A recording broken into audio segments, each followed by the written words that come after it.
চিকিৎসকেরা নিরাপত্তাহীনতায় ভুগছেন, এমনটাই অভিযোগ তুলে প্রশাসনের দ্বারস্থ বড়াহার গ্রামীণ হাসপাতালের চিকিৎসকগণ। এদিন দক্ষিণ দিনাজপুরের কুমারগঞ্জ ব্লকের বড়াহার গ্রামীণ হাসপাতালের চিকিৎসক এবং স্বাস্থ্যকর্মীরা মিলে কুমারগঞ্জের বিডিওকে স্বাক্ষরলিপি দেন। জানা গিয়েছে, বড়াহার গ্রামীণ হাসপাতালে গত দুদিন আগে দুটি অ্যাক্সিডেন্টে রোগী আসেন। সঠিক চিকিৎসা করা সত্ত্বেও সেই সময় কর্তব্যরত চিকিৎসকদের হুমকির মুখে পড়তে হয় রোগীর সাথে আসা লোকজনদের থেকে। সেই কারণেই নিরাপত্তাহীনতায় ভুগছেন চিকিৎসকরা।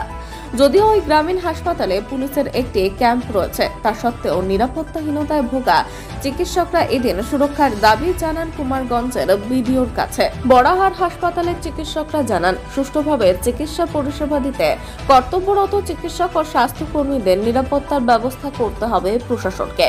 বড়াহার গ্রামীণ হাসপাতালের ব্লক স্বাস্থ্য আধিকারিক সৌমিত্র সাহা জানান, হাসপাতালের কর্তব্যরত চিকিৎসক ও স্বাস্থ্যকর্মীরা এদিন প্রশাসনের কাছে লিখিত দাবি জানিয়েছেন।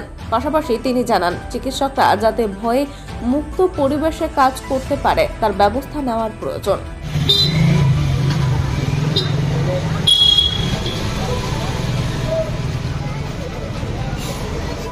কুমারগঞ্জ গ্রামীণ হাসপাতাল থেকে যে ডেপুটেশনটা হয়েছে আজকে, সে বিষয়ে কি পদক্ষেপ নিচ্ছেন? ওনারা আমার কাছে আজকে একটা ডেপুটেশন লিখিত আকারে দিয়েছেন যে গত সম্ভবত শুক্রবার এবং শনিবারে হসপিটালে কিছু একটা সমস্যা হয়েছে। তো সেটা আমরা পেয়েছি ডেপুটেশন, আমরা জেলার ঊর্ধ্বতন কর্তৃপক্ষকে জানাবো, যা ব্যবস্থা নেওয়ার ওখান থেকে নেওয়া হবে। ধন্যবাদ স্যার। আজকে ডেপুটেশনটা কেন ডাক্তারবাবু? ওই তো বললাম একটাই কথা, সেটা হচ্ছে যে আমরা যাতে সুষ্ঠুভাবে পরিষেবা দিতে পারি আগামী দিনগুলিতে। আমাদের দিদিমণি, গ্রুপ ডি ডাক্তারবাবু, তারা আমরা সবাই যেন পরিষ্কার পরিচ্ছন্নভাবে শান্তভাবে আমরা আমাদের পরিষেবাটা দিতে পারি, যেন কোনো হুজুতির সম্মুখীন না হই। যেমন গত দুদিন আগে আমাদের মেডিকেল অফিসার, কর্তব্যরত মেডিকেল অফিসার মানে থ্রেটনিংয়ের শিকার হয়েছে। কি বিষয় নিয়ে থ্রেটনিংয়ের শিকার হলো? একটা রোড ট্রাফিক অ্যাক্সিডেন্ট, সম্ভবত দুটো একসঙ্গে রোড ট্রাফিক অ্যাক্সিডেন্ট ঢুকেছিল। তিনি সেটা পরিষেবা দেওয়ার পরে যত তাড়াতাড়ি সম্ভব বালুঘাট সদর হাসপাতালে রেফার করেছিলেন যে উনি ভেবেছিলেন যে যত তাড়াতাড়ি সম্ভব এই রোগীটাকে বালুঘাট সদর হাসপাতালে পাঠালে হয়তো তার জীবন বেঁচে যাবে। সেই নিরিখেই উনি যত তাড়াতাড়ি সম্ভব এটাকে বালুঘাটে রেফার করেছেন।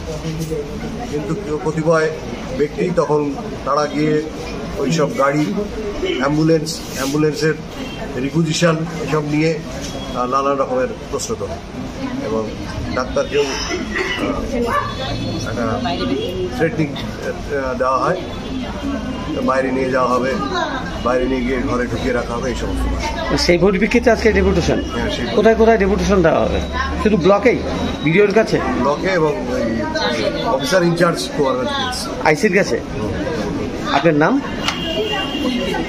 আমার নাম ডক্টর পঙ্কজ। আমি ডক্টর সৌমিত্র সাহা, বর্তমানে কুমারগঞ্জ হসপিটালের ব্লক স্বাস্থ্য আধিকারিক হিসেবে কর্মরত। আমি জানি আজকে আমার যে হসপিটালের স্টাফ এবং ডাক্তারবাবু প্লাস ফিল্ড লেভেলে যারা কর্তব্যরত স্বাস্থ্যকর্মীরা সকলে মিলে বিডিও সাহেব এবং আইসি সাহেবের কাছে গত শুক্রবার এবং গত শনিবার দিন হসপিটালের ভেতরে ঘটে যাওয়া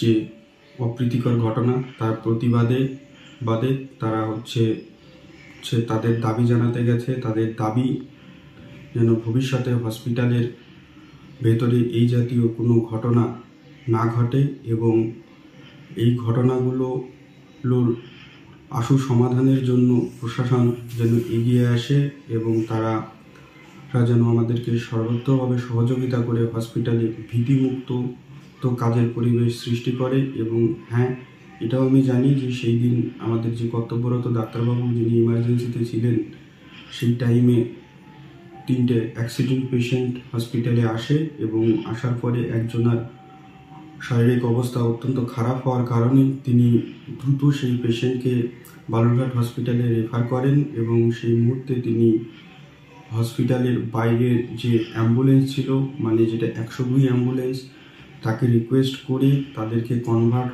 108-এ কনভার্ট করে তাকে দ্রুত বালুরঘাট হসপিটালে পেশেন্টগুলোকে পাঠায়। এই মতো অবস্থায় আমি শুনেছি যে সেখানে বাইরের কোনো অ্যাম্বুলেন্স ড্রাইভারের সঙ্গে যারা পেশেন্ট পার্টিরা ছিলেন তাদের সঙ্গে গণ্ডগোল হয়। অ্যাকচুয়ালি পেশেন্ট পার্টি না, তারাই তাদেরকে এই অ্যাক্সিডেন্ট পেশেন্টকে হসপিটালে নিয়ে এসেছিলেন তাদের সঙ্গে তাদের একটা গণ্ডগোল হয় এবং সেই গণ্ডগোলটা নিয়ে আমাদের কর্তব্যরত ডাক্তারবাবুকে ইমার্জেন্সির বাইরে বের করে নিয়ে যায়, হাত ধরে টানাটানি করা হয় এবং তাকে মেরে শারীরিকভাবে নির্যাতনের হুমকি দেওয়া হয় এবং তাকে বাইরে একটা যেখানে সিভিক ভলেন্টিয়াররা থাকে সেই শেডের ভেতরে তাকে তালা বন্ধ করে রাখারও হুমকি দেওয়া হয়। পরবর্তীতে পুলিশ এসে ডাক্তারবাবুকে ইমার্জেন্সিতে পাঠিয়ে দেয় এবং এই ঘটনাগুলোর যে আশু সমাধানের জন্য তারা যখন আমার সঙ্গে কথা বলতে আসে শনিবার দিন, তখন আমি তাদের সঙ্গে কথা বলি এবং কথা বলার সময় তারাও আমাকে বিভিন্ন রকমভাবে মানসিক নির্যাতন এবং তারা আমাকে শারীরিক নির্যাতনের হুমকি দেয়। এর মতো অবস্থায় আমিও মানসিকভাবে আমার যে স্বাস্থ্যকর্মী তাদের পাশে দাঁড়িয়েছি, কিন্তু বিএমএস হিসেবে আমি কোনো সময়ই চাই না যে আমাদের এই কোনো আন্দোলন এমন কোনো আন্দোলন হোক যে আন্দোলনের জন্য হসপিটালের যে স্বাভাবিক পরিষেবা সেই পরিষেবা কোনো রকম ব্যাহত হোক এবং দ্রুত এই সমস্যার সমাধান হোক এবং আমাদের স্বাস্থ্যকর্মীরা যেন একটা ভীতিমুক্ত পরিবেশে সকল মানুষের যে স্বাস্থ্য পরিষেবা সেটাকে যেন সুনিশ্চিতভাবে দিতে পারি। ধন্যবাদ।